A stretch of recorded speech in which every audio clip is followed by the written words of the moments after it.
Hai semuanya, ketemu lagi bareng Mido di sini.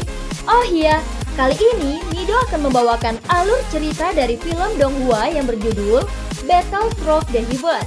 Mido mengingatkan sekali lagi ya bahwa konten yang Mido bawain full spoiler. Mari siapkan cemilannya dan mari kita mulai alur ceritanya. Melanjutkan dari kisah sebelumnya. Total 6 tiruanku yang masing-masing masuk ke tempat terlarang. Tetapi tidak ada satupun dari mereka yang keluar. Dan mereka memutuskan koneksi dengan diriku. Adapun apakah mereka mati atau tidak, aku masih tidak tahu keasliannya. Namun tiruanku menemukan nektar dewa ekstrim di dalamnya. Jika kamu dapat menemukan tiruanku, kamu bisa mengambil mereka semua, ucap Jiuying. Mendengar ini Xiaoyan sedikit mengeringit. Dengan cara ini, aku khawatir akan sulit untuk memasuki area terlarang ini, ucap Xiaoyan. Setelah percakapan dengan Jiuying, Xiaoyan memutuskan untuk memasukkan avatar Yuanzhen dan avatar pemakan jiwa ke dalam pagoda emas. Setelah Xiaoyan memasukkan avatarnya ke dalam pagoda emas, kemudian dia bertanya lagi kepada Jiuying tentang tiruannya yang memasuki wilayah terlarang ini. Di mana tepatnya tempat wilayah terlarang itu? Ucap Xiaoyan bertanya kepada Jiuying. Dia pernah mencoba memasukkan 6 tiruannya ke dalamnya. Dia pasti tahu sesuatu tentang itu. Itu tempat wilayah terlarang di jurang kutub ini. Itu juga tempat yang menyebabkan banyak kematian. Aku telah mengirim 6 tiruanku untuk masuk ke wilayah terlarang itu secara terpisah. Namun setelah 6 tiruanku memasukinya, dunia yang aku lihat sangat aneh. Tetapi aku merasa itu bukan dunia fantasi, melainkan dunia yang tercipta sesuai dengan ingatanku sendiri, ucap Jiuying menjawab Xiaoyan. Dengan ucapan dari Jiuying ini, sepertinya tempat wilayah terlarang yang ada di bawah awan di dasar jurang ini benar-benar misterius. Kupikir itu seharusnya adalah salah satu dunia kuno yang telah hancur. Perlu kau ketahui bahwa masih ada beberapa keberadaan kaisar abadi kuno di dalamnya. Bahkan walaupun kebanyakan dari mereka telah mati, tetapi mereka belum benar-benar mati. Tentu saja aku tidak bisa menjelaskan bahaya spesifiknya kepada Anda. Jika kamu benar-benar yang mulia Zuzang yang dihormati, maka tempat wilayah terlarang ini bukanlah tempat yang berbahaya, ucap Jiuying menjelaskan kepada Xiaoyan. Melihat keraguan di mata Xiaoyan, segera Jiuying langsung menambahkan segala kata-kata yang akan membuat Xiaoyan takut untuk memasukinya. Jika Xiaoyan memilih untuk menyerah, maka Jiuying akan meragukan kredibilitas dari janji-janji Xiaoyan yang mengatakan bahwa dia akan dibawa kembali ke dunia sensi. Reinkarnasi dari yang mulia Zuzang ini hanya bisa mendapatkan kehidupan dan jiwanya saja. Dengan menjadi reinkarnasi dari yang mulia Zuzang, belum tentu dia bisa dihormati seperti di masa lalu. Ini seperti yang diyakini di hati Jiuying. Xiaoyan sedikit terdiam dan melihat awan tak berujung dengan mata yang serius. Jika kamu takut, maka jangan pergi, ucap Jiuying dengan satu kalimat. Baiklah, aku sudah memutuskan. Aku akan masuk ke wilayah terlarang itu. Namun kamu juga harus mengikutiku, ucap Xiaoyan memandang Jiuying yang telah menghasutnya. Dia tidak tahu apakah Jiuying punya tujuan atau sedang mengujinya secara sepihak. Kurasa sepertinya kamu hanya ingin mengujiku dengan ini. Tapi di masa depan kamu pasti harus berjuang untukku, ucap Xiaoyan. Kekuatan Jiuying jauh lebih kuat daripada Xiaoyan. Dalam pertempuran dengan Suci di masa depan, jika Jiuying bisa menaklukkannya maka itu akan sangat membantu Xiaoyan. Ini memang godaan yang sangat besar. Jika aku bisa keluar hidup-hidup, maka aku bisa membantumu di masa depan, ucap Xiaoyan. Sungguh, bisakah kamu membawaku kembali ke dunia sensi? Ucap Jiuying nadanya juga menjadi berat. Dan 9 mata kepalanya berkumpul menatap Xiaoyan. Tepatnya aku tidak yakin 100% bisa membawa kamu kembali ke dunia sensi. Meskipun aku adalah reinkarnasi dari Zuzang, namun aku saat ini tidak seperti dia dan aku tidak dihormati, ucap Xiaoyan berkata perlahan. Dia mengatakan ini dengan sengaja untuk membuat Jiuying merasa kasihan padanya. Dan mata Jiuying sedikit suram ketika dia mendengar kata-kata itu. Tapi aku berjanji akan memberimu jawaban yang pasti sesegera mungkin. Jika benar seperti yang kau katakan bahwa di dalam ada sesuatu yang dapat membantuku meningkatkan kekuatanku, maka ketika aku menerobos Dewa Dao Bintang 8, aku akan memberimu jawabannya, ucap Xiaoyan berjanji kepada Jiuying. Setelah Jiuying mendengar kata-kata itu, dia segera menatap Xiaoyan. Dan dia tidak berharap banyak dari Xiaoyan di dalam hatinya. Tetapi Jiuying tidak punya pilihan lain. Xiaoyan adalah satu-satunya harapan yang dia tunggu selama puluhan juta tahun. Jiuying mengangguk sedikit dan menyetujui perkataan Xiaoyan. Setelah beberapa saat kemudian, mata Xiaoyan beralih ke awan bawah laut dan berniat untuk berlatih di sepanjang jalan. Xiaoyan juga menerobos tempat yang berbahaya. Ketika ada kesempatan, dia pasti akan pergi dan tidak akan menyia-nyiakannya. Xiaoyan tidak terus berkata lebih banyak. Sosoknya perlahan mulai jatuh ke awan di bawah. Dan Jiuying yang menatap sosok Xiaoyan menunjukkan tatapan kompleks di matanya. Segera sosok Xiaoyan jatuh ke awan di bawahnya. Seketika Xiaoyan merasakan kekuatan tarik yang sangat kuat. Dan sosoknya menghilang dari awan. Dalam sekejap lingkungan di sekitar mulai jatuh ke dalam kegelapan lagi. Pada saat ini Xiaoyan sepertinya berada di pusaran air yang sangat besar dan menarik Xiaoyan sepanjang waktu. Xiaoyan tidak melawan di bawah tekanan kuat ini. Tetapi dia mulai mengikuti kekuatan yang menariknya ini. Setelah beberapa saat, Xiaoyan merasa seperti batu yang dilemparkan ke laut. Dan beberapa adegan yang berubah telah muncul di sekitarnya. Xiaoyan yang melihat ini langsung terkejut. Dia melihat dunia yang belum pernah dia lihat sebelumnya. Dunia ini tidak beraturan. Jika digambarkan, itu seperti cermin yang rusak, tersebar dan tidak beraturan. Tubuh Xiaoyan mendarat dengan cepat dan menyapu ke arah salah satu dunia yang rusak tanpa tujuan. Namun tepat ketika Xiaoyan telah tiba di salah satu dunia ini, dia segera merasakan ada yang salah. Dia juga merasakan bahwa akan ada beberapa bahaya yang akan terjadi saat ini. Bom! Tiba-tiba terdengar suara ledakan yang keras, dan suara itu kemudian menyentuh tanah dengan keras. Dengan suara yang bergema, seketika tanah itu menjadi debu yang berterbangan, dan lubang besar yang dalam muncul. Setelah beberapa saat, sosok Xiaoyan perlahan keluar dari asap dan debu. Tidak ada vitalitas di sekitarnya. Xiaoyan saat ini berada di sebuah benua. Jika dilihat saat ini, pemandangan ini cukup mengejutkan. Benua ini terbelah menjadi dua. Tampaknya itu telah dipotong menjadi dua oleh pedang tajam raksasa. Sosok Xiaoyan langsung bergerak dan menghindarinya. Di benua ini, Xiaoyan melihat banyak istana yang megah. Tetapi semua bangunan istana megah ini tampak tidak berpenghuni. Ketika Xiaoyan ingin berjalan ke istana-istana ini untuk memeriksanya, namun baru saja Xiaoyan akan melangkah maju, tiba-tiba saja istana-istana ini berubah menjadi asap dan debu. Tepat ketika Xiaoyan hendak pergi, pupil mata Xiaoyan tiba-tiba menyusut dan segera dia langsung menarik penguasa Suan berat di belakangnya. Saat berikutnya pukulan berat bertabrakan dengan penguasa Suan Xiaoyan.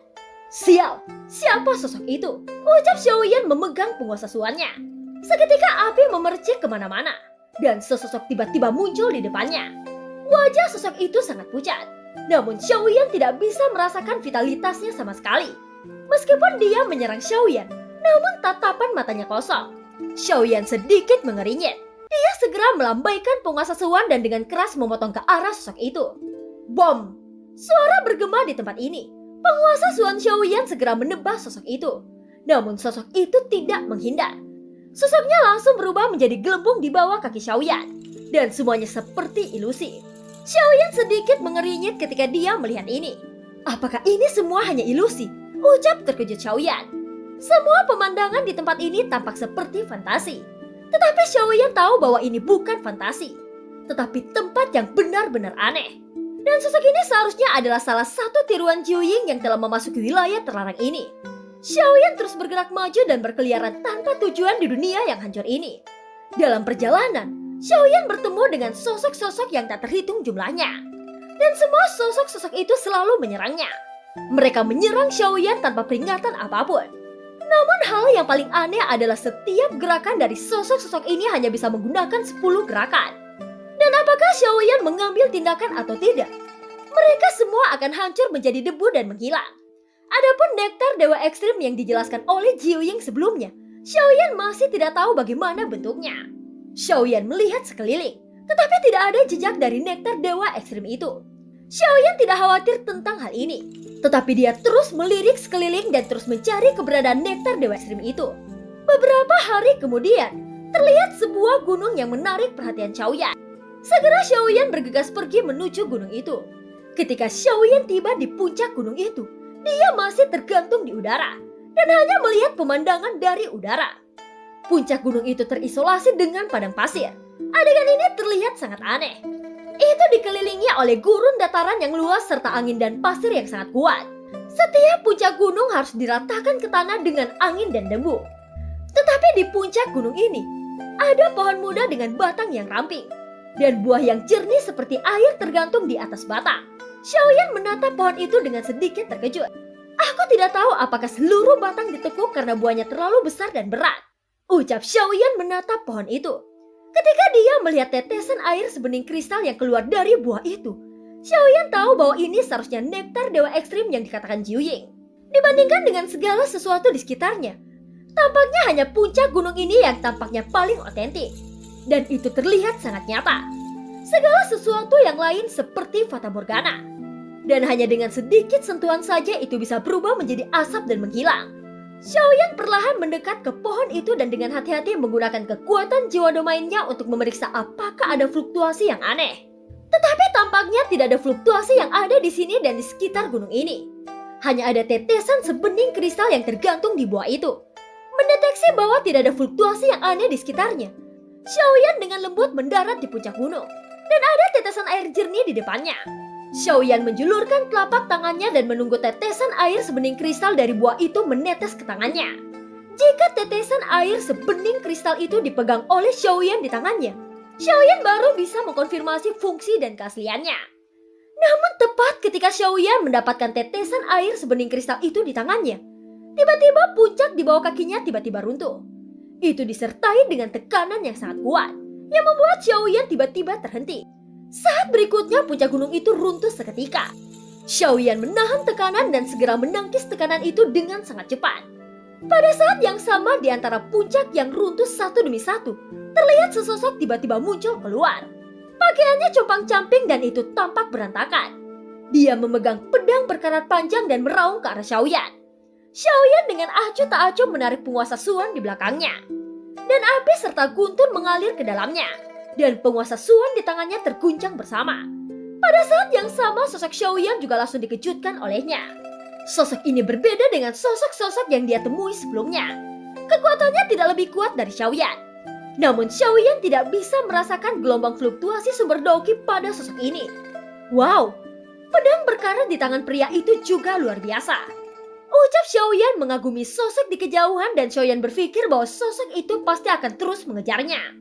Namun tanpa diduga, sosok itu justru berbalik dan melarikan diri dari Xiaoyan ke kejauhan. Pelarian yang tiba-tiba ini membuat mata Xiaoyan menyusut. Karena semua orang yang dia temui sebelumnya tidak cerdas. Dan sosok ini jelas berbeda. Hei, tunggu sebentar. Mengapa justru dia yang melarikan diri? Ucap Xiaoyan sedikit terkejut. Segera Xiaoyan melambaikan tangannya. Dan terlihat sebuah cahaya melintas menuju sosok itu. Sosok pria ini sepertinya tahu bahwa dia tidak mungkin bisa mengalahkan sosok Xiaoyan. Jadi dia melarikan diri dengan cepat. Tetapi Xiaoyan segera mengejarnya. Itu karena Xiaoyan ingin meminta beberapa informasi tentang tempat ini dari sosok itu. Segera Xiaoyan mengejarnya dan mengikuti sosok itu dengan cepat. Faktanya Xiaoyan dapat mengejar dan menyusul sosok itu dengan mudah. Tetapi Xiaoyan tidak melakukannya. Dia justru mengikutinya perlahan di belakangnya. Xiaoyan ingin melihat kemana sosok ini ingin melarikan diri. Karena Xiaoyan menemukan bahwa sosok ini tampaknya tidak menghindarinya. Tetapi lebih seperti memiliki beberapa obsesi terhadap Xiaoyan. Dan dia harus bergegas pergi ke suatu tempat. Beberapa hari setelah mengikuti orang ini, ketika Xiaoyan mendongak sedikit, mata Xiaoyan tiba-tiba menyusut dan melihat ribuan puncak seperti sebelumnya. Itu terlihat sangat luas. Di puncak gunung ini, ada juga pohon ramping dengan batang yang ditekuk oleh tetesan air sebening kristal. Sosok itu bergegas ke kelompoknya di gunung. Namun Xiaoyan tidak buru-buru mengejarnya. Lagi pula orang ini tidak penting. Jika tetesan ini adalah nektar dewa ekstrim yang dikatakan Jiuying, maka akan ada ribuan orang di sini. Tetapi Xiaoyan mengerti bahwa pohon ini tampaknya lebih besar dan menjulang tinggi daripada gunung. Karena pohon ini lebih seperti sebuah makam. Xiaoyan tidak terburu-buru untuk mengambilnya. Dia masih harus memastikan apakah tetesan air sebening kristal ini adalah nektar dewa ekstrim seperti yang dikatakan Jiuying. Namun setelah beberapa saat, Xiaoyan akhirnya memutuskan untuk memetik buah itu seperti sebelumnya dengan telapak tangannya. Nyala api naik ke telapak tangan Xiaoyan. Tiba-tiba, buah air meleleh dalam nyala api dan berubah menjadi gumpalan aura. Merasakan kekuatan misterius yang terkandung di dalamnya, mata Xiaoyan bersinar Dengan mata dan mulutnya dia menghirupnya ke dalam tubuhnya. Hanya dengan menelan bisa membuktikan keasliannya. Xiaoyan segera menutup matanya dan untaian aura itu meleleh di sepanjang tubuh Xiaoyan. Tiba-tiba, Xiaoyan terkejut dan merasakan sumber kekuatan yang luar biasa. Tiba-tiba Xiaoyan terkejut dan merasakan sumber kekuatan yang luar biasa.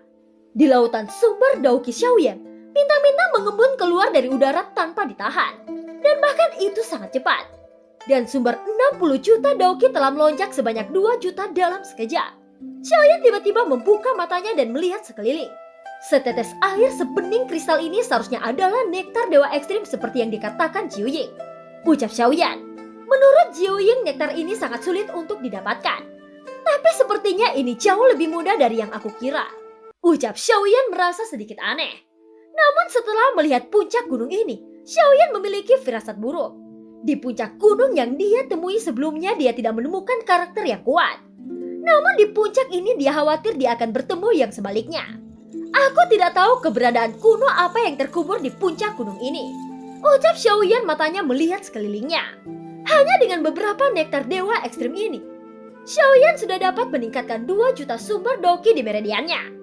Sekarang aku yakin Jiuying mengatakan bahwa ini adalah benua kuno yang dilupakan oleh waktu. Dan itu pasti sangat makmur. Ucap Xiaoyan. Saat ini dia tidak peduli dengan keberadaan kuat yang akan dia temui nanti. Jika dia beruntung maka sosok yang akan dia temui mungkin hanya sosok yang lemah.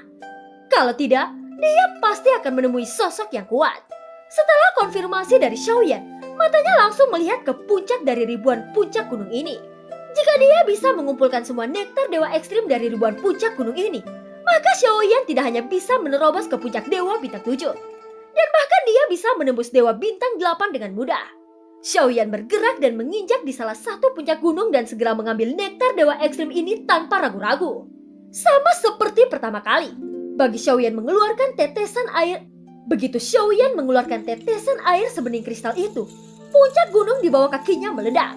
Seolah-olah tetesan air kristal ini adalah segelnya. Saat Xiaoyan melepas tetesan air kristal ini, maka segel itu juga rusak. Kekuatan jiwa domain di puncak gunung dilepaskan. Dengan pengalaman sebelumnya, Xiaoyan sepertinya sudah lebih dari cukup kali ini. Dia juga akan terhindar dari benturan yang tidak diinginkan.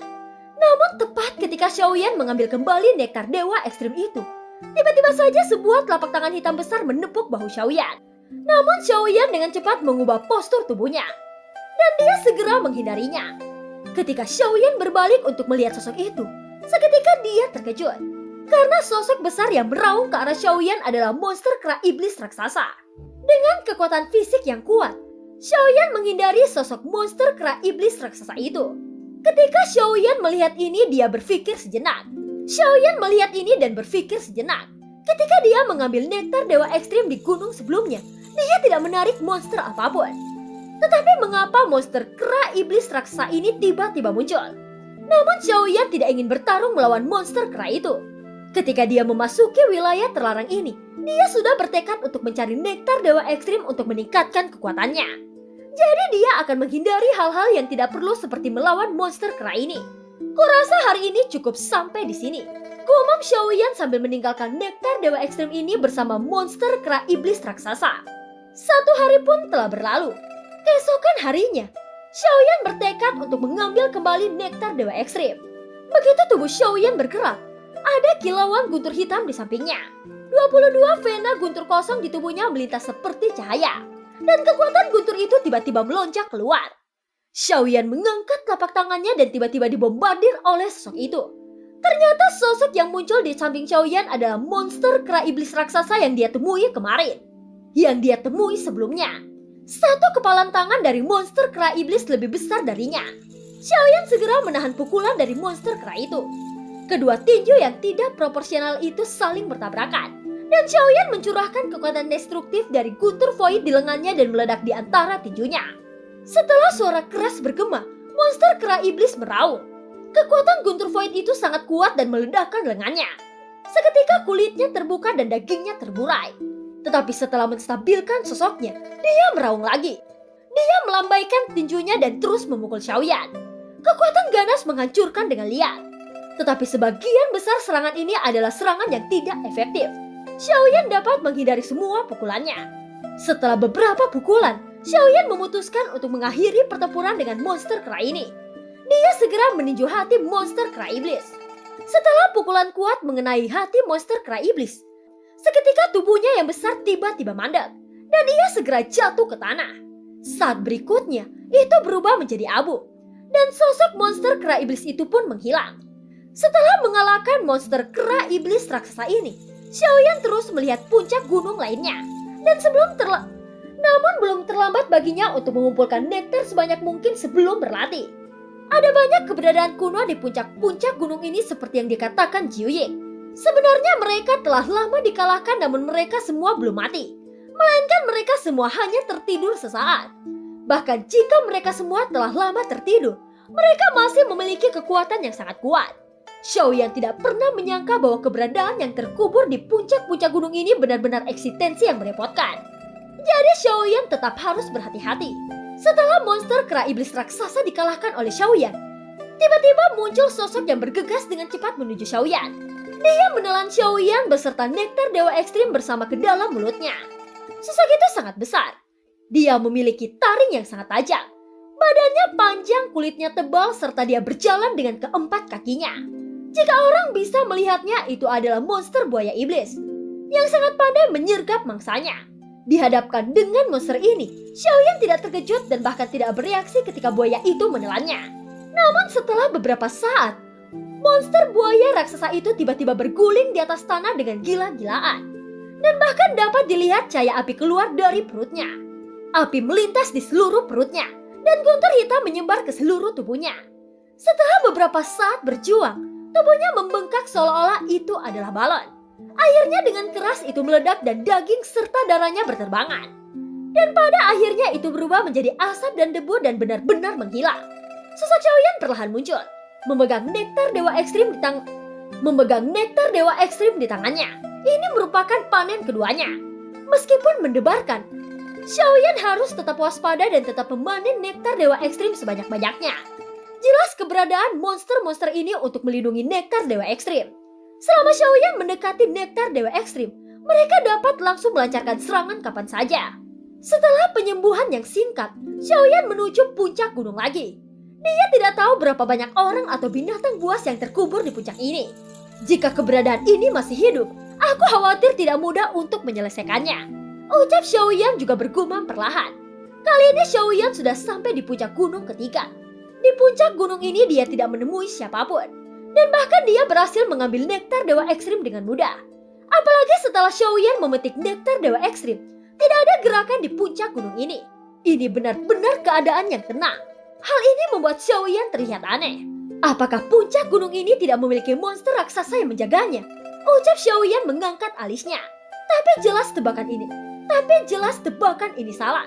Tepat setelah Xiaoyan memikirkannya, tiba-tiba sebuah gerakan mengguncang puncak gunung tempat Xiaoyan berdiri. Dan bayangan kecil menyapu keluar darinya. Meskipun kecil, jumlahnya sangat banyak. Itu tampak seperti belalang. Tetapi masing-masing ukurannya tampak seperti manusia. Lengannya yang tajam meraung ke arah Xiaoyan. Melihat ini, Xiaoyan segera mengeluarkan api di telapak tangannya. Dan teratai api mulai memadat. Tentu saja kekuatannya secara alami tidak sebanding dengan Angry Buddha Lotus Flame.